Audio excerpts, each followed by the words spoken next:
Hi, it's me again with Corel Draw Tips and Tricks, and I just got through doing this design, and then when I started looking at it, the wood was probably burned away. I've made my circles too big. But instead of redrawing it, I have a program called Monster Macro, or Macro Monster E-Cuts by Macro Monster. And inside of E-Cuts, there's a set size.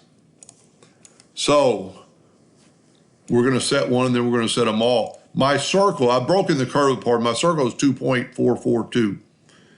If I tell it to make them 0.2, I closed instead of doing it.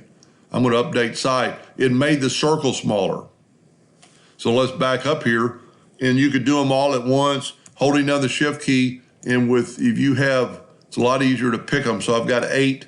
I'm going to go ahead and do just half of them so you can see the difference. Takes a little bit of time, and normally you could select that as a ellipse, but because of the fact that I had turned them all into curves, and see what it did, it made the circles that much smaller.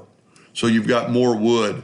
So I'm gonna go ahead and hold down the shift key and select these. Now there is a way to find and replace, but even in this program, but they're nodes, and you can see I've got 16 selected, update the size. So in that quick, instead of redrawing the whole thing, I changed the size of the circles, the ellipses, and now we're good to go. Let's put our box back, fill it in with Smart Fill tool to see what it looks like, and that's going to be a pretty cool pattern. I'm not promoting Monster Macro, but it is, the E-Cuts has a lot of things you can do if you've ever watched some of my videos, and you can even search my videos for Monster Macro or Macro Monster, and it'll come up. Hope that helped a little bit. Thank you for watching.